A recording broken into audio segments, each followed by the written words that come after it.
رب اشرح لی صدری ویسر لی امری واحلل عقدۃ من لسانی یفقہوا قولی اللہم الہمنا رشدنا واعذنا من شرور انفسنا اللہم ارنا الحق حقا وارزقنا اتباعہ وارنا الباطل باطلا وارزقنا اجتنابہ اللہم وفقنا لما تحب وترضى آمین یا رب العالمین۔ سورہ حجرات کی آیت نمبر 13 ہے جو آج ہم نے پڑھنی ہے، اور اس میں ساری نوع انسانی کو خطاب کیا گیا ہے، اور یہ بتایا گیا ہے کہ انسانوں کے درمیان دو چیزیں مشترک ہیں، ایک یہ کہ ان کا خالق ایک ہے، اور دوسرا یہ کہ تمام انسانوں کے ماں باپ ایک ہی ہیں کہ جن سے ساری نوع انسانی پھیلی ہے۔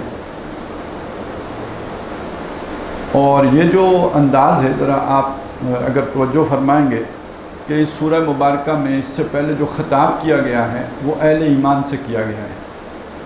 5 جگہ ہیں جہاں پہ ایمان والوں کو خطاب کیا۔ پہلی آیت ہے یا ایھا الذین آمنوا لا تقدموا بین یدی اللہ ورسولہ، پھر آگے جا کے یا ایھا الذین آمنوا لا ترفعوا اصواتکم فوق صوت النبی، پھر اس سے آگے جا کے یا ایھا الذین آمنوا ان جاءکم فاسق بنبأ، پھر یا ایھا الذین آمنوا لا یسخر قوم من قوم، پھر اس کے آگے یا ایھا الذین آمنوا اجتنبوا کثیرا من الظن۔ یہ چلتے چلتے یا ایھا الذین آمنوا یا ایھا الذین آمنوا یا ایھا الذین آمنوا کرتے کرتے یہاں پہ ایک دم آ گیا یا ایھا الناس۔ تو یہ حکیم کا کلام ہے، اگر اس کا انداز بدلا ہے، مخاطب بدلے ہیں، اسلوب بدلا ہے تو اس کی کوئی وجہ ہے۔ وہ وجہ سمجھنے کے لیے ضروری ہے کہ اس سورہ مبارکہ کا جو مرکزی مضمون ہے وہ ذہن میں رکھیں۔ ہم نے پہلے ہی یہ بات معین کی تھی کہ اس سورہ مبارکہ میں مسلمانوں کو ریاست کی سطح پر جو مسائل ہیں ان کا حل پیش کیا گیا ہے۔ پہلی بات میں یہ بات آ گئی کہ کوئی قانون سازی قرآن و سنت کے خلاف نہیں ہوگی، پہلی آیت میں یہ آ گیا۔ پھر اگلا حکم جو دیا گیا وہ بھی مسلمانوں کو دیا گیا، اور یہ بتایا گیا کہ تمہارے لیے جو مرکز ملت کی حیثیت ہے وہ جناب محمد رسول اللہ کی ہے صلی اللہ علیہ وسلم۔ تیسری بات یہ کہ تمہاری جو بھی ڈیفنس پالیسی ہوگی یا جو بھی تمہاری فورن پالیسی ہوگی اس کا مرکزی نقطہ یہ ہوگا کہ فاسق کی بات پر اعتبار نہیں کرو گے۔ ساتھ اپنی وحدت کو برقرار رکھنے کے لیے کوئی قوم کسی قوم کا مذاق نہ اڑائے، کسی کے عیب چینی نہ کرے، وہ جو مجلسی برائیاں ہیں جن کا ذکر آ گیا۔ پھر یہ کہ کثرت سے ظن نہ کرو، ایک دوسرے کی غیبت نہ کرو۔ تو یہ ساری چیزیں تاکہ مسلمانوں کا اتحاد برقرار رہے، اتفاق رہے، ان کے اندر توڑ نہ پیدا ہو، اور اگر ہو جائے تو اس کا حل پیش کیا کہ اگر لڑ پڑیں تو پھر ان میں صلح کرواؤ، اور اگر کوئی نہ مانے تو اس سے لڑو یہاں تک کہ وہ ماننے کے لیے تیار ہو جائے۔ تو یہ اس لیول پہ بات ہو رہی تھی۔ اب اگلی بات یہ ہے کہ یہ ایک مسلمان ریاست ہوگی تو ارد گرد اور بھی انسان آباد ہیں، ضروری تو نہیں کہ سارے مسلمان ہوں، تو ان کے ساتھ تعلق کی بنیاد کیا ہوگی؟ اور یہ اللہ جانتا تھا کہ دنیا گلوبل ولیج بننے والی ہے۔ اللہ کو معلوم تھا کہ آگے جا کر انسانوں سے کٹ کر، جسے آج ہم کہتے ہیں کہ اکلوتے کوئی ریاست ہو نہیں سکتی، آئسولیشن میں کوئی جزیرے پر کوئی ریاست قائم نہیں ہوگی، بلکہ یہ کہ یہ تمام لوگ آپس میں مل جل کر ہی رہیں گے، اور ایک دوسرے کی ضرورتیں ہوں گی۔ کسی نے کسی سے گیس لینی ہوگی تو کسی نے کسی سے جو ہے وہ گندم لینی ہوگی، کہیں سے اجناس لے کے جانی ہوں گی تو کہیں سے ٹیکنالوجی لے کے آنی ہوگی۔ تو آخر انسانوں کے درمیان یہ تعلق، کچھ مسلمان ہیں کوئی کافر ہیں، تو اب کون سی مشترک احساس ہے کہ جس کی بنیاد پر ان کے درمیان کوئی تعلقات استوار ہو سکتے ہیں؟ جو اساس تھی وہ تو ختم ہو گئی کہ وہ کافر ہے یہ مومن ہے، یہ دو قومی نظریہ آ گیا۔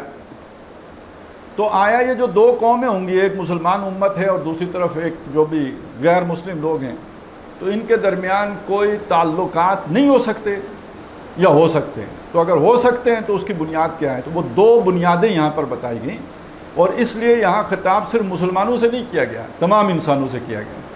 پہلی والی باتیں صرف مسلمانوں سے متعلق تھیں، لہٰذا وہاں یا ایھا الذین آمنوا کہا گیا۔ اب یہاں چونکہ بات جو ہے مسلمانوں سے آگے بڑھ کر تمام انسانوں سے ہے، لہٰذا اب یہاں پہ تمام انسانوں کی سطح پر جو مشترکہ بنیادیں بن سکتی ہیں ان کو بنیاد بنا کر خطاب بھی تمام انسانوں سے کیا گیا، یا ایھا الناس، اے لوگو۔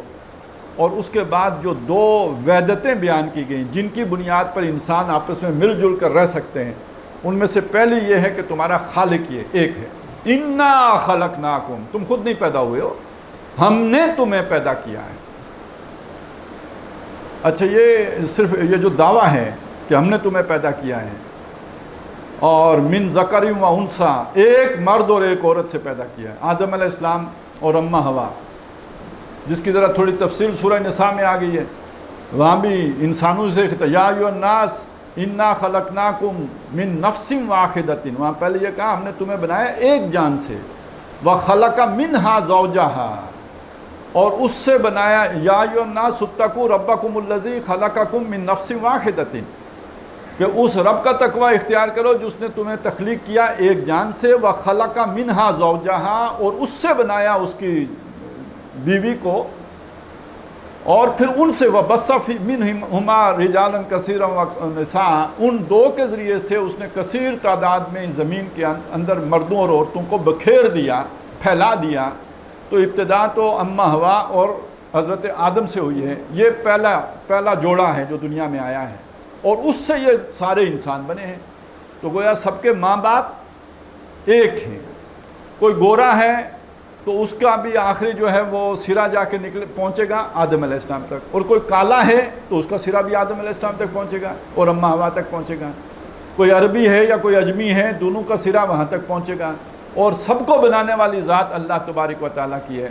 یا ایھا الناس انا خلقناکم من ذکر و انثیٰ، مردوں اور دونوں، ایک مرد اور عورت سے تمہاری تخلیق ہوئی ہے۔ اب جب یہ دعویٰ کیا گیا تو دنیا میں موجود بعض دعوی ایسے ہیں کہ جن کا انکار کیا گیا، اس میں انکار ہو جاتا ہے۔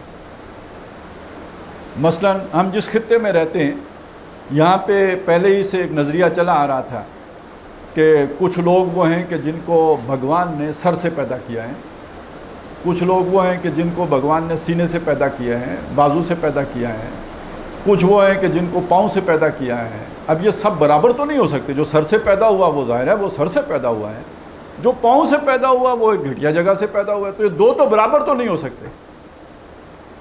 لہٰذا یہ اونچ نیچ کے تصورات آ جائیں گے، اعلیٰ اور گھٹیا کے تصورات انسانوں کے مابین کچھ اعلیٰ ہو جائیں گے، کچھ گھٹیا ہو جائیں گے، کچھ برتر ہو جائیں گے، کچھ کہتر ہو جائیں گے۔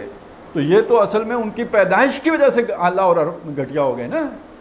تو جب اس کے برعکس یہ کہا گیا کہ تم سب کو ہم نے پیدا کیا اور ایک مرد اور عورت سے پیدا کیا، تو اس کا مطلب یہ ہے کہ سب برابر ہو، کوئی اونچ نیچ کے تصورات نہیں ہو سکتے۔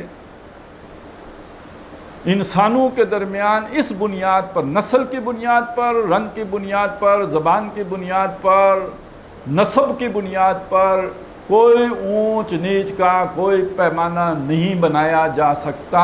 تمام انسان، گورے، کالے، اجمی، عربی، یہ سب جو ہے وہ برابر ہیں۔ کیوں؟ سب کا خالق ایک ہے اور سب اولاد ایک جوڑے کی ہیں۔ یہ اتنی بڑی بات ہے نا، اتنی بڑی بات ہے۔ آپ ذرا اس کا اندازہ لگائیں کہ آج کے ماڈرن دور میں، کہ جس میں سمجھا یہ جاتا ہے کہ یار بچوں کے جس کے بھی ہیں نا اپنے پاس بٹھا لیں، تو آج کے اس ترقی یافتہ دور میں جب یہ سمجھا جاتا ہے کہ انسانوں نے کم از کم اس معیار کو پا لیا ہے، یہ اونچ نیچ کے تصورات اب ختم ہو گئے ہیں، اب اس سے تو آگے بڑھ کر کراس جینڈر کی بھی جو ہے نا وہ حقوق کی بات شروع ہو گئی ہے، تو میرا انسان اس اعتبار سے بہت ترقی یافتہ معلوم، وہ قدیم تصورات سے نکل آیا ہے جب اونچ نیچ کے تصورات ہوتے تھے۔ جب قرآن نازل ہو رہا تھا تو یقیناً تھا، لیکن یہ بڑے ہائیسٹ لیول پہ یہ بات ہوئی ہے نا، اونچ نیچ کے تصورات ختم ہوئے ہیں۔ کیا ایک گورا اندر سے ابھی بھی کالے سے نفرت نہیں کرتا؟ کیا مغرب میں رہنے والے لوگ مشرق میں رہنے والے لوگوں کو پسماندہ اور گھٹیا اور کمتر نہیں سمجھتے؟ اپنے آپ کو ترقی یافتہ سمجھتے ہیں، باقیوں کو جو ہے وہ سمجھتے ہیں کہ یہ جو ہے یہ پریمیٹیو ایج کے لوگ ہیں، ان کو تو پسماندہ لوگ ہیں، ان کی تو عقل ہی جو ہے وہ ٹخنوں میں ہے، اس طرح کے تصورات نہیں پائے جاتے ہیں۔ تو یہ تصورات ابھی انسان کے اندر سے پوری طرح نکلے نہیں ہیں۔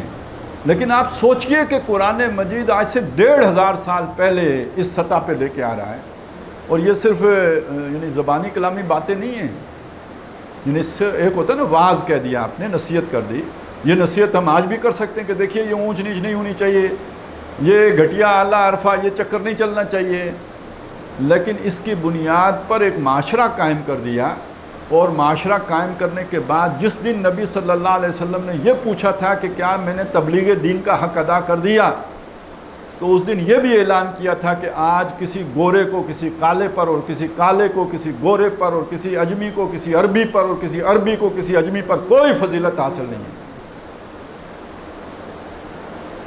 تو یہ زبانی کلامی بات نہیں تھی، ایک معاشرہ عملاً ایسا وجود میں آ گیا تھا کہ جس میں انسانوں کو برابر تسلیم کیا گیا تھا۔ اِنَّا خَلَقْنَاكُم مِّن ذَكَرٍ وَأُنثَىٰ، یعنی ایک تو یہ بات آ گئی کہ یہ انسان برابر ہے، اور یہی وہ بات ہے جسے بعد میں مسلمانوں نے اس اصول کے تحت مدون کیا کہ المسلم کفل لکل مسلم، ہر مسلمان دوسرے مسلمان کے بالکل برابر، حقوق اس کے برابر ہیں۔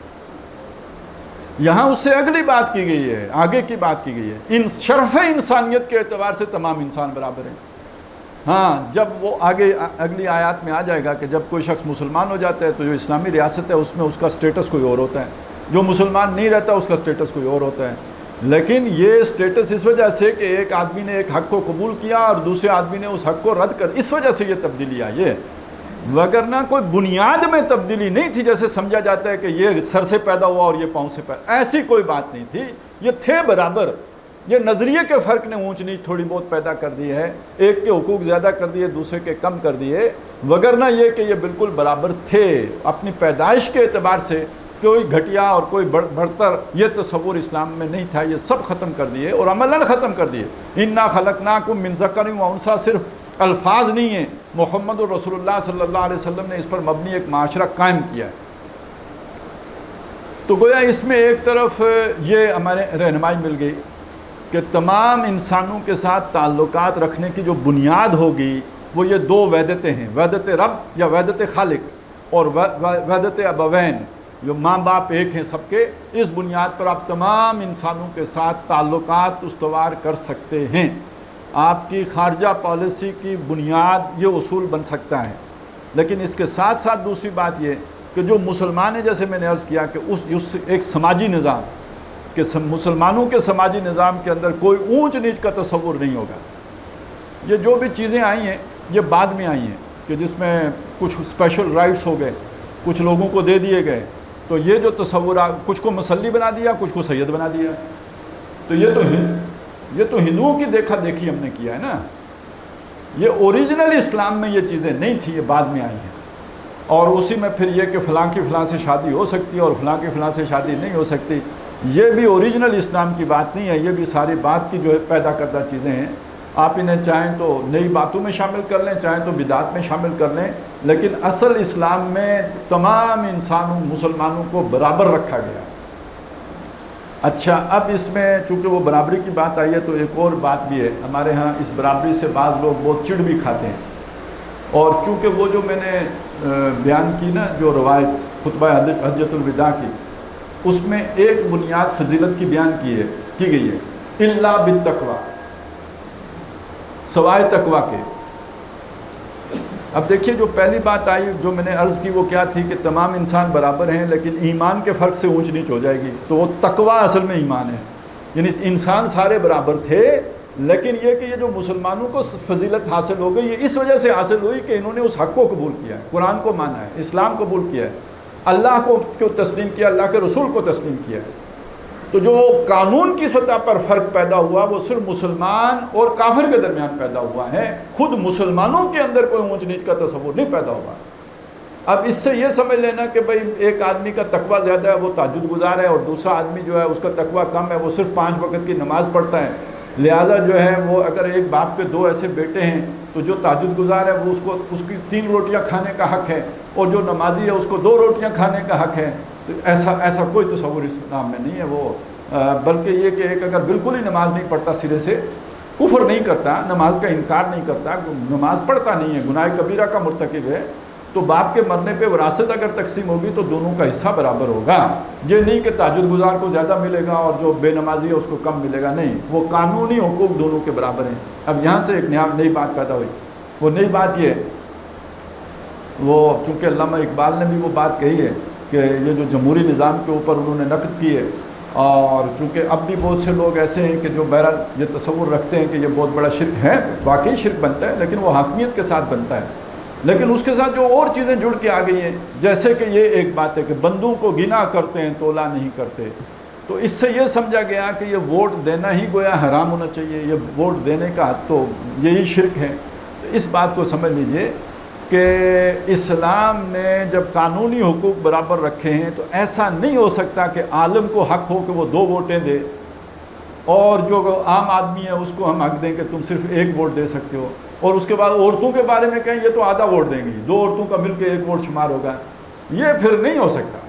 اگر حقوق سب کے برابر ہیں تو اس کا مطلب یہ ہے کہ پھر سب کا جو ہے نا یہ ووٹ کا حق بھی برابر ہوگا، عالم اور عام آدمی کا ووٹ برابر ہوگا. تو پھر تقویٰ کی بنیاد پر جو بھی نتیجہ نکلے گا فضیلت کا وہ آخرت میں نکلے گا، یا دنیا میں اگر کوئی نکل سکتا ہے تو وہ کیا ہے؟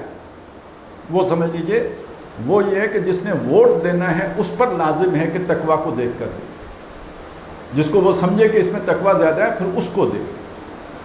لیکن یہ آپ نہیں کر سکتے کہ آپ یہ کہیں کہ جس کی داڑھی لمبی ہے وہ 2 ووٹیں دے گا، جس کی داڑھی چھوٹی ہے کترتا ہے داڑھی تو وہ 1 ووٹ دے گا، اور جس کی داڑھی بالکل نہیں ہے وہ ووٹ ہی نہیں دے گا. یہ ایک یہ شے جو ہے یہ بالکل آپ وہ اس بنیادی تصور کے خلاف ہے کہ جو مسلمانوں کو برابر رکھا گیا. اس میں تو آپ نے مسلمانوں کے حقوق کو میں اونچ نیچ کر دی ہے. ووٹ دینے میں آپ کو چونکہ اختیار ہے، آپ مشورہ دے سکتے ہیں، اور مشورہ جیسے حضرت ابو بکر صدیق رضی اللہ تعالیٰ عنہ کے دور میں ہوا تو اتفاق حضرت ابو بکر پہ ہوا، اس لیے ہوا کہ وہ تقویٰ میں سب سے زیادہ تھے. بعد میں حضرت عمر پر ہوا تو اس لیے ہوا کہ وہ اس وقت تقویٰ میں سب سے زیادہ تھے. تو ووٹ دیتے ہوئے ان تؤد الامانات الی اہلھا، کہ امانتیں ان کے اہل لوگوں کے سپرد کیا کرو. تو جس کی اہلیت اور اہلیت میں سب سے اوپر تقویٰ ہوگا، تو جس میں آپ تقویٰ زیادہ دیکھیں تو یہ آپ کا فرض ہے، یہ مسلمانوں کا فرض ہے، یہ مسلمان عوام کا فرض ہے کہ وہ اپنا یہ حق امانت اس کو سونپیں کہ جس کو وہ سب سے زیادہ متقی پائیں. وہ زیادہ تیز یا زیادہ بھاگ دوڑ کرنے والا، زیادہ وہ جو ہے حرام کام کرانے والا، رشوتیں دینے والا وہ بے شک نہ ہو، لیکن اگر اس میں تقویٰ زیادہ ہو تو وہ آپ کے ووٹ کا زیادہ حقدار ہے. جیسے آپ کا مال کھانے کا، آپ کے کھانا کھانے کا حقدار وہ ہے جو متقی ہے، تو ایسے ہی آپ کے ووٹ کا زیادہ حقدار بھی وہ ہے کہ جو یہاں پہ تو آپ فرق کر سکتے ہیں کہ چونکہ اب امانت دینی ہے، کسی کے سپرد کرنی ہے، اس کا حکم ہے کہ وہ اہل کو ملے گی، تو جس کو آپ سمجھتے ہیں یہ زیادہ اہل ہے اس کو وہ امانت دیں. یہاں پہ آپ فرق کر سکتے ہیں.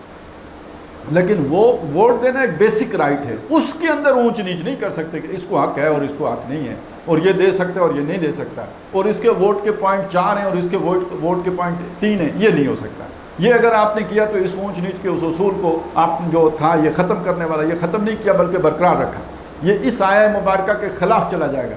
انا خلقناکم من ذکر و انثی، اور یہ اس کی بنیاد پر جو برابری آتی ہے اس برابری میں پھر وہ سارا جو ہے مسلمان کا کفر نہیں رہے گا. پھر کوئی اونچا ہو جائے گا تو کوئی نیچا ہو جائے گا. تو پہلی بات یہ آئی کہ تمام انسانوں کے درمیان جو قدر مشترک ہے وہ ان کا خالق کا ایک ہونا اور ان کے جو والدین ہیں ان کا ایک ہونا ہے. لہٰذا اس سے ہر طرح کی نسل پرستی، ہر طرح کی قوم پرستی، ہر طرح کی جو یہ جتھا بندی اس کی نفی ہو جائے گی، اونچ نیچ کے سارے تصورات کی نفی ہو جائے گی. اس لیے وہ بات بھی ذہن میں رکھیں کہ جس نے عصبیت پر بات کی وہ ہم میں سے نہیں، یعنی جس نے کہا میری فلانی نسل ہے، ہم تو برہمن ہیں لہٰذا ہم بڑے اونچی ذات کے لوگ ہیں، مسلمان ہو گئے ہیں پر ہمارا خون تو برہمن والا ہے، تو معلوم ہوا کہ یہ جو نبی صلی اللہ علیہ وسلم لے کے آئے ہیں اس کی نفی ہو رہی ہے. اسی طرح اگر کسی کے اندر کوئی ایسا خناس ہے کہ میں فلاں قبیلے سے ہوں اور اس لیے میں باقیوں سے بہتر ہوں، برتر ہوں، اعلیٰ ہوں، تو یہ بھی یہ عصبیت کی بات ہے. اس کی بنیاد پر اگر کسی کی نفی کی ہے اور کسی کو برتر جانا ہے تو یہ در حقیقت عصبیت کی بات ہے. کسی کی حمایت کی ہے کہ یہ میرے خاندان کا ہے تو یہ عصبیت کی بات ہے. اصول پر چلنا، ان تمام معاملات میں اصول دیکھنا ہے، قانون دیکھنا ہے، ضابطہ دیکھنا ہے، اخلاق دیکھنا ہے، اور سب کو ایک نگاہ سے دیکھنا ہے، برابر دیکھنا ہے. باقی یہ جو دنیا میں تقسیم ہے جس کو لوگ بنیاد بنا کر، اور اس ہمارے ماڈرن دور میں بھی جس کو بنیاد بنا کر لوگ قومیت کی بنیاد رکھتے ہیں، تو اس کی وہ بنیادیں کیا ہوتی ہیں؟ نسل ہوتی ہے، اس کی بنیاد پر ایک قوم بن جاتی ہے. اس کے آگے جناب بولی ہوتی ہے، زبان، اس کی بنیاد پر ایک قوم بن جاتی ہے. اچھا، رنگ ہوتا ہے جس کی بنیاد پر لوگ ایک قوم بن جاتے ہیں. کوئی ایک علاقہ ہوتا ہے جس میں ایک عرصے سے لوگ رہ رہے ہوتے ہیں، تو اس کی بنیاد پر بھی ایک قوم بن جاتے ہیں. تو یہ بنیادیں ہوتی ہیں جس کی بنیاد پر لوگ دنیا میں مل جل کر رہتے ہیں. سماجی حیوان ہے نا، تو ملنے کی بنیادیں یہ بنتی ہیں. اس کی بنیاد پر اونچ نیچ کے تصورات تو منع ہو گئے. تو یہ جو رکھا ہے، یہ کیوں رکھا ہے؟ سب کو ایک جیسا کیوں نہیں بنایا؟ یہ زبانیں کیوں مختلف کر دی، رنگ کیوں مختلف کر دیے، علاقے کیوں مختلف کر دیے، رواج کیوں مختلف کر دیے؟ سب کو ایک جیسا ہی اللہ رکھتا تو اونچ نیچ کی ساری مسئلے ہی ختم ہو جاتے. اس کی وجہ بتائی، وَجَعَلْنَاكُمْ شُعُوبًا وَقَبَائِلَ، ہم نے تمہیں برادریوں میں اور کنبوں میں ہم نے تمہیں تقسیم کیا ہے. کیوں کیا ہے؟ لِتَعَارَفُوا، تاکہ تم ایک دوسرے سے متعارف رہو، ایک دوسرے کو پہچان سکو. اب آپ اس بات کو یوں سمجھیں کہ اللہ تعالیٰ نے اتنے انسان بنائے ہیں، دو آدمیوں کے فنگر پرنٹس نہیں ملتے، نادرا والے سب کے فنگر پرنٹس لے کے رکھ لیتے ہیں. کیوں رکھ لیتے ہیں؟ کہ کل پہچان سکیں. دو آدمیوں کے آنکھوں کے جو ہے نا لینس، وہ فوٹو لیتے ہیں نا، کیوں لیتے ہیں؟ آنکھیں دو آدمیوں کی نہیں ملتی، تاکہ ان آنکھوں کی مدد سے پہچانے جا سکیں. اچھا، یہ پہچان بغیر ٹیکنالوجی کی تو نہیں ہو سکتی. مطلب میں فنگر پرنٹس دیکھ کے تو میں تو نہیں پہچان سکتا یہ فلانے کے اور یہ فلانے کے، اس کے لیے ٹیکنالوجی چاہیے.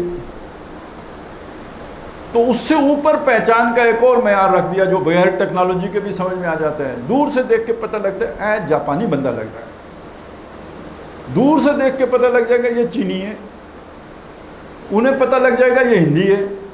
ہم جب ایک دوسرے کو دیکھیں گے بڑا فرق محسوس ہوگا، پتہ لگے گا یہ فلانا ہے، اس کا نام عبداللہ ہے، اس کا نام عبد الرحمن ہے. لیکن ان کو سارے پاکستانی ہندوستانی ایک جیسے لگیں گے، جیسے ہمیں سارے چینی ایک جیسے لگتے ہیں. وہ ایک دوسرے کو پہچانتے ہیں، یہ شنگ شنگ ہے، یہ چن چن ہے، وہ ایک دوسرے کو سمجھ لیتے ہیں. ہمارے لیے سارے ٹھن پھٹون ہوتے ہیں، ہمیں تو ایک جیسے لگتے ہیں سارے. تو یہ اللہ تعالیٰ نے تمام انسانوں کو مختلف گروہوں میں، مختلف برادریوں میں، مختلف نسلوں میں تقسیم کر کے آسانی پیدا کر دی کہ ہم ایک دوسرے کو پہچان سکیں کہ یہ فلانا اور یہ فلانا. سارے ایک سانچے سے نکلے ہوئے ہوتے تو پھر چوری کوئی کر کے بھاگ جاتا اور ذمہ کسی اور کی پڑ جاتی. پھر کیسے پہچانتے کہ یہ چوری کس نے کی؟ اور ماں کے پاس جو ہے نا بیٹے کی بجائے کہ پڑوسی آ جاتا تو کیا پتہ لگتا کہ بیٹا آیا کہ پڑوسی آیا؟ سب ایک ہی جیسے ہوتے نا. تو اللہ تعالیٰ نے انسانوں کے درمیان صرف پہچان برقرار رکھنے کے لیے یہ نسلوں کا اور یہ اچھے سے یہاں تو پہچان بتائیں، اس سے آگے بھی بات ہے. یہ ہمارے ماڈرن ایج میں آ کے تو اسٹیٹ کا یہ تصور ابھرا ہے نا جو اب ہے. جب ریاست نہیں تھی، یہ ماڈرن کانسیپٹ ہے نا ریاست کا، جب نہیں تھی ریاست تو انسانوں کے اندر ڈسپلن برقرار رکھنے کے لیے، نظم چلانے کے لیے، کمیونیکیشن کے لیے، آرڈر یعنی تنظیم کے لیے، معاشرے کی تنظیم کے لیے یہ برادریاں ہی کام آتی تھیں. پولیس کوئی نہیں تھی، تھانے کوئی نہیں تھے، عدالتیں کوئی نہیں تھیں، تو جرم کو کیسے کنٹرول کیا جاتا تھا؟ یہ قبیلہ ہے، اس قبیلے کا کوئی چیف ہے، ٹرائبل چیف. اس قبیلے کا کوئی فرد اگر جرم کرے گا تو دوسرے قبیلے کا کوئی آدمی اس سے براہ راست متھا نہیں لگائے گا. اس کا کام ہے اس کے جو اپنے چیف کو بتائے، اب وہ جو اس قبیلے کا چیف ہوگا اس کو بتائے گا، وہ اسے پرسو کرے گا، چھانٹ کے نکالے گا کس بندے نے جرم کیا ہے. اور اس کے لیے بڑا سیدھا، وہ فلانی برادری کا بندہ ہے جی، اس برادری کے ابے کو بلاؤ، وہ ابا ڈھونڈ کے پوتا نکالے گا، پڑ پوتا نکالے گا، لے آؤ اس کو، یہ ہے بندہ جی، ہمارا بندہ ہے، اس نے یہ کام کیا ہے. تو گویا سارا کام آج جو کرائم کنٹرول کا اسٹیٹ کے لیول پہ پولیس کے ذریعے سے ہوتا ہے، عدالتوں کے ذریعے سے سزائیں ہوتی ہیں، یہ سارا کچھ قبیلے کے نظام کے اندر تھا. تو انسانوں کے درمیان نظم، سماجی تنظیم، اس کی بنیاد یہ برادری تھی. اچھا، یہ ویلفیئر اسٹیٹ کا تصور بھی نہیں آیا ہے نا، پہلے تو کوئی ویلفیئر اسٹیٹ نہیں ہوتی تھی. یعنی یہ آج ہم کہتے ہیں نا سیلاب آ گیا ہے تو ریاست سوئی ہوئی ہے، یعنی آج سے 200 سال پہلے 500 سال پہلے سیلاب آتا، کوئی کہہ سکتا تھا کہ سیلاب آیا تو بادشاہ سویا ہوا ہے؟ جو سیلاب سے بچ گیا وہ بادشاہ کی تلوار سے جو ہے نا پار ہو جاتا ہے. آ گیا تو میں لایا ہوں، میرا تم میری رعایا ہو، مرے ہو تو مرو، جیو تو جیو، بادشاہ کو کیا غرض ہے رعایا کے جینے مرنے سے؟ ہاں کوئی دوسری بادشاہت سے کوئی حملہ آور آئے تو اس کا دفاع بادشاہ کی ذمہ داری، وہ اس کی عزت کا مسئلہ ہے، وہ اس کے تاج کا مسئلہ، پگ کا مسئلہ ہے. سیلاب آ گیا مرو، بیماری آ گئی مرو، یہ بادشاہ کا سروکار نہیں ہے.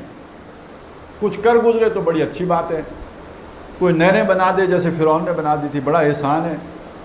لیکن یہ کہ کوئی ذمہ داری نہیں ہے، کوئی ویلفیئر کا تصور ریاست کے ساتھ، حکومت کے ساتھ، سلطنت کے ساتھ نہیں ہے. لیکن انسان کو ویلفیئر کی تو ضرورت ہے نا. وہ کون کرتا تھا؟ یہ برادری تھی. بیمار پڑا، اس کی جتنا بھی تیمارداری کا معاملہ ہے، اس کے علاج معالجے کا معاملہ کون کرے گا؟ برادری کرے گی.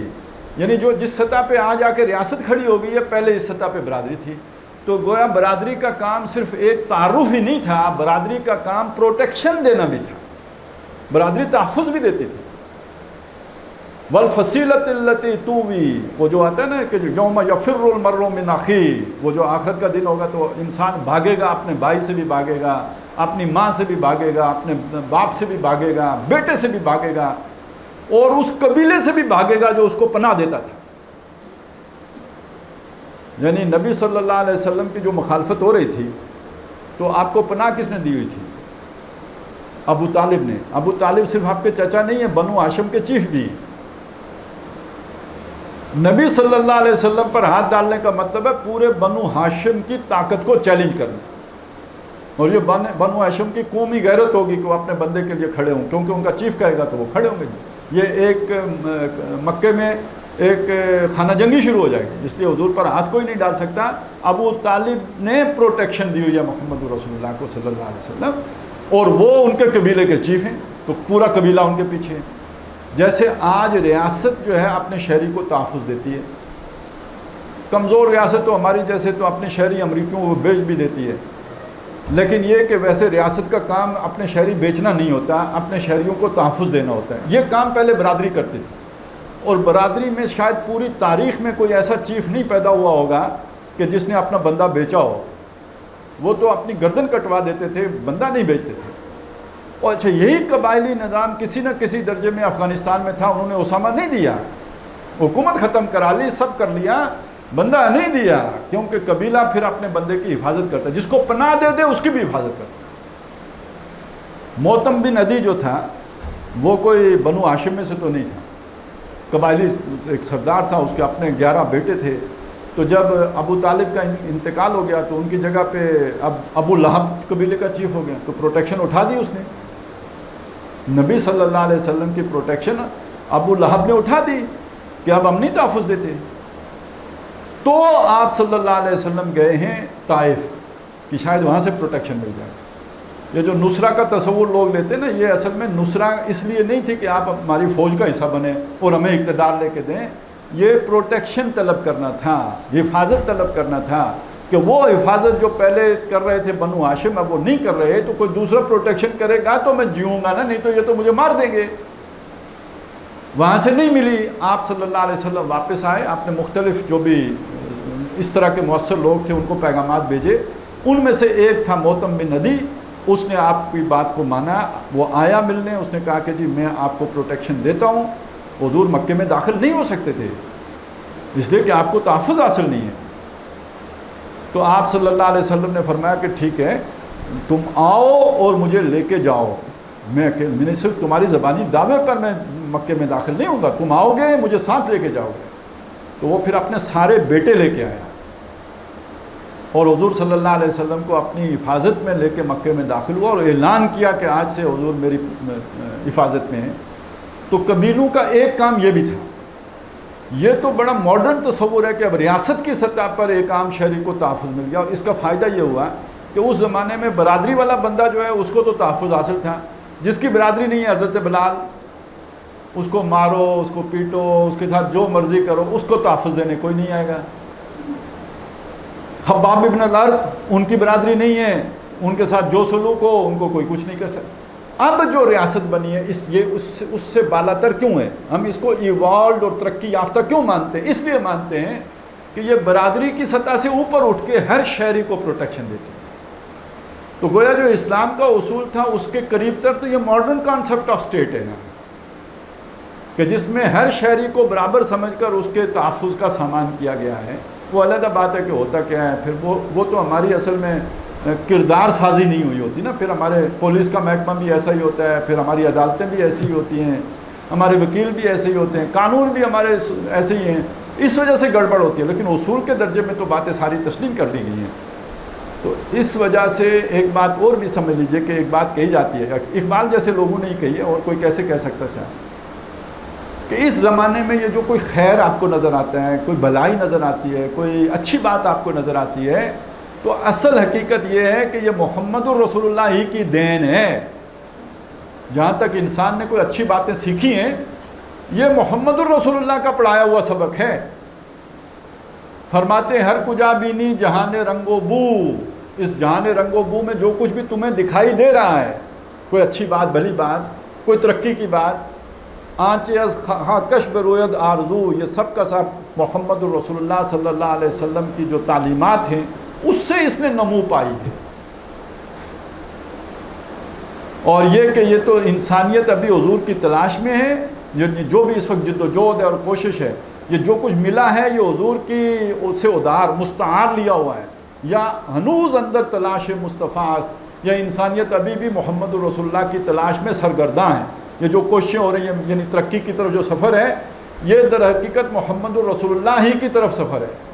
اگرچہ کہ یہ سمجھ کر نہیں ہے، لیکن یہ جو روشنی پھیلی ہے چونکہ پھیلی وہاں سے، منبع وہی ہے. قرآن مجید وہ نور ہے کہ جس کی یہ کرنیں دنیا میں پھیلی ہیں. اور چلیں اس کے برعکس بھی مان لیتے ہیں کہ جو گندگی ہے، جو آلائش ہے، جو فساد ہے، وہ بھی در حقیقت حضور کی تعلیمات سے انحراف کے نتیجے میں. اب یہاں پہ چونکہ یہ بات آئی ہے تو میں تھوڑی سی وضاحت کر دوں. اس کا وہ ہمارے جو نئی قانون سازی ہوئی ہے اس کے ساتھ بھی ایک تعلق جڑتا ہے. تو یہ بات سمجھ لیں کہ آدم علیہ السلام کی پیدائش کے وقت ہی ایک پھڈا پڑ گیا تھا. اللہ تعالیٰ نے انسان کو اس مقام پر فائز کیا کہ اسے میں زمین کی خلافت عطا کرتا ہوں. فرشتوں کو بھی اشکال ہوا، ان کا اشکال فوری رفع ہو گیا، وہ سرنڈر کر گئے. انہوں نے کہا ٹھیک ہے ہم اس کی خلافت قبول کرتے ہیں. لیکن شیطان نے قبول کرنے سے انکار کر دیا، اس نے سجدہ نہیں کیا، اور اس نے کہا کہ یہ انسان گھٹیا مخلوق ہے، میں اعلیٰ مخلوق ہوں. اونچ نیچ کا تصور، انا خیر منہ، میں اس سے بہتر ہوں. کیوں بہتر ہو؟ خلقتنی من نار و خلقتہ من طین، مجھے تو نے آگ سے بنایا، اس کو تو نے مٹی گارے سے بنایا. مٹی اور گارا آگ سے اچھے تو نہیں ہو سکتے. تو میرا مادہ تخلیق اعلیٰ ہے تو میں اعلیٰ ہوں، اس کا مادہ تخلیق گھٹیا ہے، یہ گھٹیا ہے. اب یہاں سے شیطان نے چیلنج کیا اللہ کو کہ میں ثابت کروں گا کہ یہ گھٹیا ہے، مجھے مہلت دے، موقع دے، میں ثابت کروں گا کہ یہ گھٹیا ہے. لئن اخرتنی الی یوم القیامہ، اگر آپ مجھے مہلت دے دیں قیامت کے دن تک کے لیے، لاختنکن ذریتہ الا قلیلا، میں اس کی ذریت کو نتھ ڈال دوں گا سوائے تھوڑوں سے، کہ ثابت ہوگا کہ یہ گھٹیا لوگ ہیں. اس پھڈے میں کے نتیجے میں شیطان اس وقت سے اس کوشش میں ہے کہ انسان کو گھٹیا ثابت کرے. اور سب سے پہلا کام جو اس نے آدم اور حوا کے ساتھ کیا تھا وہ ان کے کپڑے اتروائے تھے. دانا کھلانا نہیں ہے، میں دانا کھلانے سے کوئی گھٹیا نہیں ہوتا، کپڑے اتروا، بے حیا بنانے کی کوشش کی تھی. اور تب سے آج تک وہ سب سے بڑا جو چارہ ڈالتا ہے انسان کو، بے حیائی کا ڈالتا ہے. اور اس کے یہ تو اخلاقی برائیاں ہو گئی نا کہ جی کسی نے کم ناپا، کم تولا، یہ تو برائیاں اخلاقی ہو گئی. یہ جو ہم جنس پرستی ہے یہ تو انتہائی گھٹیا پن ہے نا، انسان کا حیوان کی سطح پر گرنا ہے. تو یہ اس کی کوشش ہے کہ انسان اس رستے پہ چلے، غیر فطری کام کرے تاکہ ثابت ہو کہ یہ گھٹیا ہے. اور دوسری انسانوں میں سے ایک نسل ہے جس کا دعویٰ یہ ہے کہ ہم اللہ کی خاص مخلوق ہیں. نحن ابناء اللہ و احباؤ، we are the chosen people of the Lord. اور یہ جو باقی دنیا ہے جینٹائلز ہیں، یہ عوان ہیں. اور ان کا ہم جس طرح چاہیں انہیں ایکسپلائٹ کریں. لیس علینا فی الامیین سبیل. ان امیوں کے بارے میں ہم سے اللہ نہیں پوچھے گا، جیسے حیوانوں کے بارے میں نہیں پوچھے گا کہ آپ نے بیل سے کتنا ہل چلوایا تھا، گھوڑے سے کتنا ٹانگا چلوایا تھا، اللہ نہیں پوچھے گا نا. اللہ نے آپ کے لیے بنایا. اسی لیے اسی طرح یہ سارے انسان یہودیوں کے علاوہ جو ہیں یہ ہماری خدمت کے لیے پیدا کیے گئے ہیں. ہم انہیں جس طرح چاہیں ایکسپلائٹ کریں، اللہ ہم سے نہیں پوچھے گا. تو وہ بھی چاہتے ہیں کہ انسانوں کو گھٹیا ثابت کیا جائے کہ یہ گھٹیا لوگ ہیں. وہ خود نہیں سود خوری کرتے آپس میں، ان سے سود لیتے، باقیوں کو سود سکھاتے. خود اپنے آپ کو اوپر رکھتے ہیں کیونکہ اپنے آپ کو اعلیٰ سمجھتے ہیں، باقیوں کو گھٹیا سمجھتے ہیں تو گھٹیا کاموں میں ڈالتے ہیں. تو جو شیطان کا ایجنڈا ہے اس کو نافذ کرنے کے لیے وہ ایڑی چوٹی کا زور لگاتے ہیں. وہ بھی ثابت کرنا چاہتے ہیں یہ گھٹیا ہیں، یہ بھی ثابت کرنا چاہتے ہیں یہ گھٹیا ہیں. تو اس طرح کی گھٹیا کام دنیا میں جتنے بھی ہوتے ہیں یہ شیطانی طاقتیں بڑے طریقے کے ساتھ انسانوں کے اندر، یعنی انہیں مزین کر کے خوبصورت بنا کے اچھی پریزنٹیشنیں دے کر وہ کام ان سے شروع کرواتے ہیں. وہ جو آتے نا سورہ بقرہ میں کہ والذین ان اللہ ولی الذین آمنوا، اللہ ایمان والوں کا ولی ہے. یخرجہم من الظلمات الی النور، اللہ انہیں اندھیاروں سے نکال کر روشنی میں لاتا ہے. وہ جو بات روشنی سے چلی تھی نا، یہ دنیا میں جو روشنی پھیلی یہ محمد رسول اللہ سے پھیلی. تو اللہ تعالیٰ دنیا میں انسانوں کو، اپنے دوستوں کو، ایمان والوں کو اندھیرے سے نکال کر روشنی میں لاتا ہے. والذین کفروا اولیاءہم الطاغوت، ان کے دوست طاغوت ہیں. وہ کیا کرتے ہیں؟ یخرجونہم من النور الی الظلمات، انہیں وہ روشنی سے نکال کے اندھیروں میں لے کے جاتے ہیں. تو یہ محمد الرسول اللہ کی اس روشنی سے نکال کر اندھیاروں میں لے کے جانے والا شیطان ہے، جو پھر اس طرح کی قانون سازیاں کرواتا ہے اپنے چیلوں کے ذریعے سے. یہ صرف ہمارے ملک کا مسئلہ نہیں ہے، یہ امریکہ کا بھی مسئلہ ہے، یہ برطانیہ کا بھی مسئلہ ہے، یہ کینیڈا کا بھی. جہاں بھی اس طرح کی چیز ہوگی اس کے پیچھے شیطانی طاقتیں ہوتی ہیں جو انسانوں کو ذلیل کر کے چین اور سکون محسوس کرتی ہیں کہ دیکھیں نا ہمارا دعویٰ سچا ہوا نا، یہ گھٹیا ہے، دیکھیں کیا حرکتیں کر رہا ہے. اب باقی آدم کے بیٹوں کو ان جو ہے نا رذائل اخلاق سے بچانے کا کام ہمارا تھا کہ ہمارے پاس یہ نور ہے، ہمارے پاس یہ روشنی ہے اللہ کی دی ہوئی قرآن مجید. اب المیہ یہ ہے کہ ہم ان کے پیچھے چل پڑے، جو قانون وہاں بنتے ہیں ہم لا کے اپنے ملک میں نافذ کر دیتے ہیں، اور ہمیں زیادہ تردد کرنا پڑتا ہے. ان کے ہاں ہم جنس پرستی ویسے ہی شروع ہو جاتی ہے. یہاں خطرہ ہوتا ہے کہ بھائی مسلمان اٹھ کے شور مچا دیں گے، مولوی شور مچا دیں گے، لہٰذا اس کان کو ہمیں یوں کر کے پکڑنا پڑتا ہے. وہ کراس جینڈر ایکٹ لے کے آئیں گے تو پھر اس لمبا پروسیس کریں گے. تو بہرحال سمجھ لیجئے کہ دنیا میں جو بھی روشنی ہے، آج انسان جہاں پہ پہنچا ہے یہ اس قرآن مجید جو محمد رسول اللہ لے کے آئے، اس کی برکت سے، اس کی بصائر سے، اس کے نور سے انسان یہاں تک پہنچا ہے. اور جو کوئی گھٹیا پن ہے، جو کوئی ضلالتیں ہیں، جو کوئی دنیا میں گمراہیاں ہیں، یہ در حقیقت شیطان کا ایجنڈا ہے جس کو کہ دنیا میں نافذ کرنے کے لیے شیطانی فورسز ہوتی ہیں کہ جو دشمن انسان ہیں، وہ انسانوں کی ہمدرد نہیں ہیں، وہ انسانوں کے دشمن ہیں جو اس طرح کا ایجنڈا لے کے آتے ہیں. تو اللہ تعالیٰ کا معاملہ تو یہ ہے انسانوں کے ساتھ، اور مسلمانوں کو بھی ایسا ہونا چاہیے. دیکھیے اب یہاں پہ ایک بات میں اور عرض کر دوں کہ یہ جو قبائل بنائے تھے، یہ بنائے تو اس لیے تھے، بات یہ تھی، تعارف بھی بات تھی اس کی، اور اس کا یہ ہے کہ پروٹیکشن بھی ان سے ملتی تھی، پالتنے پوسنے میں بھی کام آتے تھے. تو یہ اس لیے اللہ نے خاندان اور یہ سارا انسان کو سماجی رجحان رکھنے والا بنایا، وہ مل جل کے رہتا ہے. تو اس سے قبائل بھی بن گئے اور برادریاں بھی بن گئی، اب اسٹیٹ بھی بن گئی. لیکن اسی میں ایک بات سمجھ لیجئے اور کہ اس کا جیسے ہر شے ہوتی ہے نا جو بھی بنتی ہے اس کے اندر کوئی نہ کوئی سائیڈ ایفیکٹ یا اس میں شر کا پہلو ہوتا ہے. اللہ تعالیٰ نے آگ بنائی، آگ نہ ہوتی تو زمین اتنی ٹھنڈی ہو جاتی کہ ہم جو ہے نا وہ سردی کے مارے مر جاتے. آگ نہ ہوتی تو ہم کھانا کیسے پکاتے ہیں؟ آگ سے ہم حرارت حاصل کرتے ہیں، لیکن آگ سے جل کے مر بھی جاتے ہیں. تو آگ میں خیر کا پہلو بھی ہے، آگ کا ایک پہلو شر کا بھی ہے. پانی بنایا، بہت اچھی چیز ہے، پانی نہ ہو، پانی ہماری ضرورت ہے، پانی سے ہر شے کو بنایا، لیکن پانی میں ڈوب کے مر بھی جاتے ہیں. سیلاب آتے ہیں تو تباہی بھی آ جاتی ہے. چلیں آسان کر دیتا ہوں، انسان کے لیے جوڑے بنائے، مرد ہے عورت ہیں، دونوں ایک دوسرے کی ضرورت ہیں. دونوں ایک دوسرے سے بہت یعنی فائدے بھی اٹھاتے ہیں، لیکن دونوں کو ایک دوسرے سے شکایتیں بھی ہوتی ہیں، کوئی پہلو شر کا بھی ہوتا ہے نا۔ تو جو شے بھی اللہ نے بنائی ہے خیر کل نہیں ہے، اس ہر جیسے پھول کے ساتھ کانٹا ہے تو اس کے ساتھ کوئی نہ کوئی شر کا پہلو بھی جڑا ہوا ہے۔ برادریاں اللہ نے اس لیے بنائیں، کنبے اس لیے بنائے تعارف ہو، پروٹیکشن ہو، پالنے پوسنے میں آسانی ہو، مل جل کے رہنا ہو، اس لیے بنایا۔ لیکن ان سے پھر ایک خرابی بھی پیدا ہو گئی، خرابی یہ اس کی بنیاد پہ تعصبات پیدا ہو گئے، میری برادری اعلیٰ ہے، باقی برادریاں گھٹیا ہیں۔ یہ تعصبات میں نے بتایا ابھی بھی نہیں نکلے ہیں اس وقت پوری دنیا میں، اگرچہ کہ کوشش بہت ہو رہی ہے کہ یہ چیز ختم ہو جائے، لیکن دستور کی سطح پہ ختم بھی کی گئی ہے، لیکن دلوں سے ابھی وہ چیزیں نکلی نہیں ہیں۔ امریکہ جیسے ملک میں بھی نہیں نکلی ہیں۔ ابھی ٹرمپ کے دور میں کالوں کے خلاف اچھا بھلا جو ہے نا وہاں پہ وہ فسادات ہو گئے تھے، اور ابھی پھر بھی خطرہ ہے کہ وہ گورا لوگ جو ہے نا ایک پھر مہم چلائیں گے کالوں کے خلاف۔ تو ایک تو دلوں سے نہیں نکلے، دوسرا یہ کہ ذرا انسان آج بھی اگر آپ دیکھیں گے قبیلوں سے تو نکل آیا، برادریوں سے تو بہت حد تک نکل آیا، لیکن جو اس وقت جو ملکوں کی تقسیم ہے، یہ جرمنی ہے، یہ اٹلی ہے، یہ ترکی ہے، اچھا یہ مسلمانوں ملک میں بھی تقسیم ہو گئی ہے، یہ افغانستان ہے، یہ پاکستان ہے، یہ ایران ہے، یہ کس بنیاد پر ہے؟ نیشنلزم کی بنیاد پر ہے نا۔ نیشنلزم کی بنیاد کیا ہے؟ یہی چار چیزیں ہیں، زبان، نسل، علاقہ، رنگ، یہی چار چیزیں ہیں نا۔ اسی کی بنیاد پر ایک قوم بنتی ہے، وہ اپنا باؤنڈریز بنا لیتی ہے، اور وہ اس کو اب اس کے مفادات کا جب دوسرے سے ٹکراؤ ہوتا ہے تو لڑائیاں بھی ہوتی ہیں۔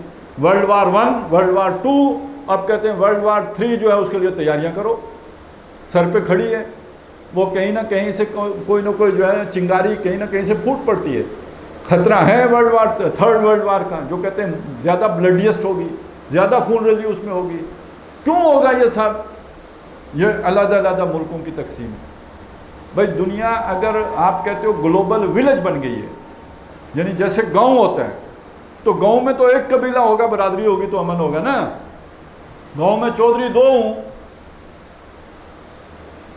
اور ایک چودھری کے ساتھ سلطان رائی ہو اور دوسرے کے ساتھ مصطفیٰ قریشی ہو تو پھر امن تو نہیں ہوتا نا، ساری فلم میں رولا ہی ہوتا ہے۔ تو اگر دنیا میں ایک گاؤں میں 2 چودھری ہوں تو لڑائیاں ہوتی رہتی ہیں، تو اگر دنیا میں اتنے ممالک ہوں جتنے کے ہیں، اور 5 تو سیکیورٹی کونسل کے ممبر ہوں جن کے پاس ویٹو کا اختیار ہو، تو پھر پھڈے کیسے ختم ہوں گے؟ لہٰذا دنیا کے گلوبل ولیج بننے کا لازمی تقاضا یہ ہے کہ گلوبل آرڈر ہو، ایک حکومت ہو جس کے تابع سارے انسان رہتے ہوں، ایک آرڈر ہو، ایک قانون ہو، ایک حکومت ہو۔ یہ گلوبل ولیج بننے کا لازمی تقاضا ہے۔ یہاں انسان کیسے پہنچے؟ بھائی جرمنی والا اسپین والے کو کیسے مانے، اسپین والا جرمنی والے کو کیسے مانے، یہ یورپ والے امریکہ کو کیسے مانے، امریکہ یورپ والوں کو کیسے مانے؟ یہ کیسے ہو سکتا ہے؟ کیا اصول ہے کہ جو ایک آرڈر پہ لے کے آ سکتا ہے؟ بتائیں، اس اصول کے علاوہ کوئی ہو تو بتائیں۔ اور ابھی انسان یہاں نہیں پہنچا ہے، ابھی یہ سفر جاری ہے، ابھی پہنچنا ہے یہاں کہ یہ بتان رنگ و بو کو توڑ کر ایک جو ہے نا وہ انسانیت یا ایک امت کے اس میں چھتری تلے سب ایک ہو جائیں، تمام انسان ایک ہو جائیں، کسی گورے کو کسی کالے پر اور کسی کالے کو کسی گورے پر کوئی فضیلت حاصل نہ ہو۔ یہ ارتقاء کا عمل یہاں آ کے رک اس لیے گیا ہے کہ سائنسی ترقی نے دنیا کو گلوبل ولیج بنا دیا ہے، جس کے نتیجے میں اب سوشل ایوولوشن کا تقاضا یہ ہے کہ 1 گورنمنٹ، 1 آرڈر، 1 ورلڈ آرڈر یہ ہو، لیکن اس کی جو اساس ہے وہ اسلام کے علاوہ کسی کے پاس ہے ہی نہیں، اور اسلام کے مقابلے میں اتنا تعصب ہے کہ اس کی وہ اساس لینے کے لیے تیار نہیں۔ لہذا یہاں آ کے وہ ایوولوشن پروسیس رکا ہوا ہے، آگے نہیں بڑھا، مرجنگ نہیں ہو رہی کہ کم از کم سارا یورپ ایک ہو جائے، چلیں یہ سارے مسلمان ملک ایک ہو جائیں، یہ سارے جو ہے ایک رنگ کے لوگ تو چلیں ایک ہو جائیں۔ یہ نہیں ہو رہا۔ کیوں نہیں ہو رہا؟ اس لیے کہ اس کی کوئی اساس نہیں ہے، اس کی کوئی بنیاد نہیں ہے، اور آگے اگر اس کو مرج کر کے لے کے جائیں گے اور ایک دنیا پر ایک حکمران اور ایک گورنمنٹ، اس کے لیے کوئی بنیاد چاہیے، وہ دنیا میں کسی کے پاس نہیں ہے۔ چنانچہ ہٹلر نے کوشش کی تھی، وہ کیا کوشش تھی؟ کہ پوری دنیا پر جرمنز کا غلبہ ہو جائے. کل کوئی اور اٹھے گا، امریکی اٹھے گا، اس کی کیا کوشش ہوگی؟ پوری دنیا پر امریکنز کا قبضہ ہو جائے. کبھی برطانیہ اٹھا تھا، پوری دنیا پہ یہ جو ابھی مری ہے اس کے خاندان کا قبضہ ہو جائے. تو یہ انسانیت کی بات کہیں نہیں ہوگی، اپنی اپنی قوم کی بات ہوگی. تو بہرحال جب ایک قوم اٹھے گی تو اس کا راستہ روکنے کے لیے دوسری قوم بھی اٹھے گی، پھر لڑائی ہوگی نا. تو یہ سمجھ لیجئے کہ پوری دنیا کو ایک جگہ پر جمع کرنے کی اساس اگر کسی کے پاس ہے تو وہ صرف مسلمانوں کے پاس ہے، کسی اور کے پاس نہیں.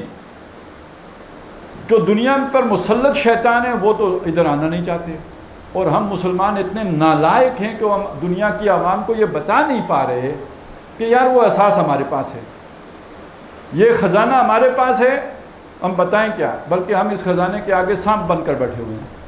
ہمارے عمل کی وجہ سے دنیا اس تک خود بھی نہیں پہنچ رہی. ہمارا عمل اگر گھٹیا نہ ہوتا تو اس بات کا امکان تھا کہ لوگ خود سے قرآن کی طرف آئیں، اسلام کی طرف آئیں، اسے دیکھیں. ہم بیریئر ہیں، ہمارے کردار کی وجہ سے لوگ سمجھتے ہیں کہ اسلام بھی گھٹیا ہی ہوگا.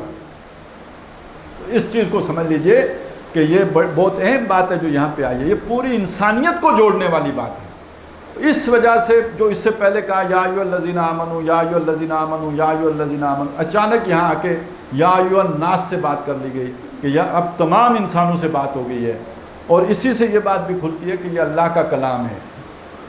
یہ بات میں اس لیے آپ کے سامنے رکھ رہا ہوں. آج کل ہمارے ہاں جو سب سے بڑا پھیلنے والا فتنہ ہے نا، وہ دیریت کا فتنہ ہے. لوگ کہتے ہیں لوگ مسلمان زیادہ ہو رہے ہیں. مغرب میں لوگ زیادہ مسلمان ہو رہے ہوں گے، لیکن یہ سمجھ لیں کہ ہمارے مسلمان ملکوں میں زیادہ تر لوگ دیریے ہو رہے ہیں. آپ کی یونیورسٹیوں میں لوگ دیریے ہو رہے ہیں. اور وہ جو فزکس جتنی ترقی کرتی جا رہی ہے تو جتنے بھی سائنٹسٹ ہیں وہ جو ہے وہ دیریتی کی طرف جائیں. یہ ساری کائنات خود چل رہی ہے، خود بنی ہے. یہ تو جو ہے نا وہ نیچرل فورسز ہیں جو یہ سارا نظام چلا رہی ہیں. اچھا اس بحث میں جائیں تو وہ لاجیکل پھر جو چیزیں دور تک جاتی ہیں، یہ بحث تو کبھی سلجھی نہیں ہے، اس کی کوئی انتہا نہیں ہے. لیکن ایک سوال آپ کر سکتے ہیں کسی معقول آدمی کو ہو کہ یار یہ ایک کتاب ہے ہمارے پاس، اس کتاب کے مصنف کا یہ کتاب تو ہے نا، یہ تو نظر آتی ہے نا، یہ تو کسی نیچرل لا سے نہیں بنی نا، جیسے سورج نیچرل لا سے بن گیا ہے، جیسے بارش نیچرل لا سے برس جاتی ہے. یہ کتاب تو کسی نیچرل لا سے نہیں بنی نا، اس کا کوئی تو مصنف ہوگا. زیادہ سے زیادہ کوئی اگر بات کہے گا تو کیا کہے گا؟ یہ محمد رسول اللہ کی تصنیف ہے. اس میں سینکڑوں باتیں ایسی نکل آئیں گی جو ثابت کریں گی کہ یہ ان کی تصنیف ہو ہی نہیں سکتی. 1 2 4 نہیں، سینکڑوں باتیں ایسی نکلیں گی کہ جس سے ثابت ہوگا کہ ان کی تصنیف نہیں ہو سکتی. ایک موٹی سی بات ہے یار، کوئی آدمی عزت والا آدمی اپنے گھر کے معاملات کھولتا ہے؟ اس کتاب نے تو محمد رسول اللہ کی بیوی پہ اگر الزام لگا ہے تو وہ بھی کھول کے بیان کر دیا ہے. کوئی اپنے آپ کو خود بھی ڈانٹتا دیکھا ہے کبھی؟ یہاں تو عبس وتولی ان جاءہ الاعمی، یہ آیتیں بھی آ گئی ہیں. یہاں بھی اس میں ایسے حقائق بھی آ گئے ہیں کہ جو اس وقت کسی انسان کی سوچ میں آ ہی نہیں سکتے تھے. انسانی علم ابھی وہاں پہنچا ہی نہیں تھا. تو یہ بات سمجھ لیجئے کہ یہ سمجھانا زیادہ مشکل ہے، اگرچہ کہ ایک کام جو سلیم العقل آدمی کے لیے مشکل نہیں ہونا چاہیے کہ یہ کائنات خود نہیں بن سکتی، کسی نے بنائی ہوگی. یہ گھڑی خود نہیں بن سکی تو کائنات پوری کیسے خود بن گئی؟ لیکن ایک آدمی ضد کر کے بیٹھ ہی جائے تو اب وہ اتنا بڑا فینومنل اس کے ذہن میں لے کے آنا، چونکہ وہ ایک چھوٹی سی عقل کا مالک ہے، مشکل کام ہے نا. تو ایک چھوٹی بات پہ لے کے آ جائے نا، یہ اس کتاب کا مصنف کون ہے؟ تو در حقیقت یہ قرآن مجید سنریہم آیاتنا فی الآفاق وفی انفسہم حتی یتبین لہم انہ الحق، یہ خود اس کے لیے سب سے بڑی دلیل ہے کہ یہ اللہ کا کلام ہے. اور اس کا ثبوت یہ ہے کہ دیکھیں یہ یہاں پہ 5 جگہوں پہ ایمان والوں سے خطاب کر کے 6ٹی مرتبہ جب خطاب کرنا تھا تو لوگوں سے خطاب کیا، اور آگے جو بات کہی وہ صرف مسلمانوں سے متعلق نہیں ہے، تمام انسانوں سے متعلق ہے. تو یہ اس طرح کی اپنے کلام کے اندر جو ہے نا باریکیوں کو ملحوظ رکھنا، یہ انسانی عقل کے بس کی بات نہیں ہے، یہ اس سے بہت اوپر کی بات ہے.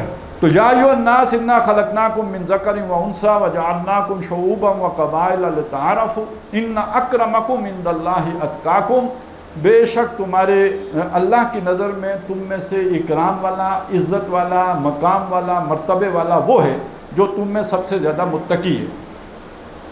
یہ اللہ کی سطح پہ ہے، اللہ اس سے محبت کرے گا، اللہ تعالیٰ اس کو جنت میں لے کے جائے گا، اللہ تعالیٰ جو ہے نا لوگوں کے دلوں میں اس کی محبت پیدا کر دے گا، اللہ تعالیٰ اس کی زندگی میں برکتیں عطا کر دے گا، تو وہ اللہ کی نظر میں متقی ہے۔ تمہاری نظر میں قانون کی سطح پہ سب برابر ہیں، اللہ کی نظر میں اکرام کا یہ مطلب نہیں ہوگا کہ اس کو وراثت میں حصہ زیادہ ملے گا، اور یہ کہ چونکہ یہ زیادہ متقی ہے لہذا جب تک یہ زندہ ہے یہی حکمران رہے گا۔ اب اس کے تقویٰ کا اس کو پتہ ہے، اللہ کو پتہ ہے، لوگوں کو کیا پتہ ہے؟ ہو سکتا ہے ایک آدمی نے شکل بڑی تقویٰ والی بنائی ہوئی ہو، اندر سے جو ہے وہ اس کا جو ہے کردار بڑا گھناؤنا ہو۔ یہاں کئی شیخ الحدیث اگر وہ کوئی الٹے کام کرتے پکڑے گئے ہیں، اور یہاں پہ انسانی خدمت کے نام پر انسانی اعضاء کی اور جو ہے وہ تجارت ہوتی رہی ہو، تو وہاں کو کس پر کوئی اعتبار کرے گا؟ تو تقویٰ تو اللہ ہی جانتا ہے کس کا کتنا ہے۔ حضرت ابوبکر صدیق رضی اللہ تعالیٰ عنہ نے فرمایا تھا کہ التقویٰ ہاں ہونا، تقویٰ یہاں ہوتا ہے۔ یہ کیوں فرمایا تھا؟ کہ بعض لوگ شاید تقویٰ کو داڑھی کے سائز میں دیکھ رہے تھے، بعض لوگ شاید تقویٰ کو وضاقتہ میں دیکھ رہے تھے، اس لیے فرمایا نا تقویٰ یہاں ہوتا ہے۔ تو جب یہاں ہوتا ہے تو یہاں سے باخبر کون ہے؟ انسان تو نہیں ہو سکتا۔ ابھی تک کوئی ایسا آلہ ایجاد نہیں ہوا جو کسی کے تقویٰ کو ناپ کے بتائے کہ اس کے دل میں کتنا تقویٰ ہے۔ یہ تو اللہ کو پتہ ہے کہ کس کے دل میں کتنا تقویٰ ہے، لہٰذا اس تقوی کی بنیاد پر اس کا معاملہ آخرت میں بہت عزت کا ہوگا، اکرام کا ہوگا اور آبرو کا ہوگا۔ دنیا میں بھی اللہ اسے عزت دے گا، وَلِلَّهِ الْعِزَّةُ وَلِرَسُولِهِ وَلِلْمُؤْمِنِينَ، لیکن یہ کہ حقوق قانون کی نظر میں سب برابر ہوں گے۔ قانون کی نظر میں قاضی کے پاس مقدمہ آئے گا تو اگر یہودی طلب ہوگا تو جو دعویٰ کرنے والے حضرت علی ہیں تو وہ بھی طلب ہو جائیں گے۔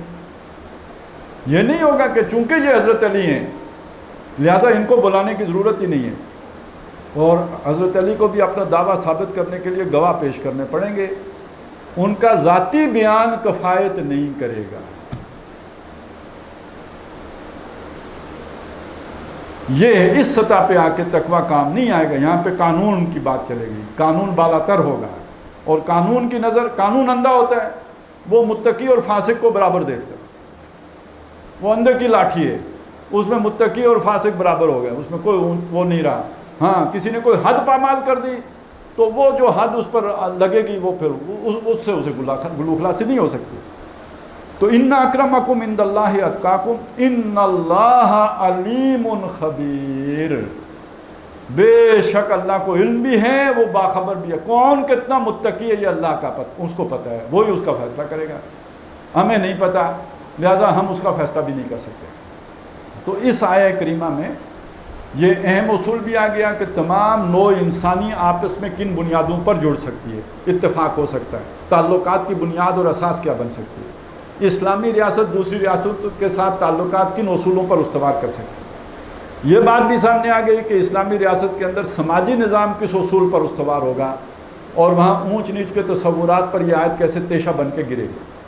اور یہ بات بھی سامنے آ گئی کہ جہاں تک تقویٰ کا تعلق ہے اس کا وہ آخرت کے ساتھ متعلق ہے، اور وہیں اس کی بنیاد پر فیصلہ ہوگا۔ دنیا میں تو قانون کے مطابق فیصلہ ہوتا ہے۔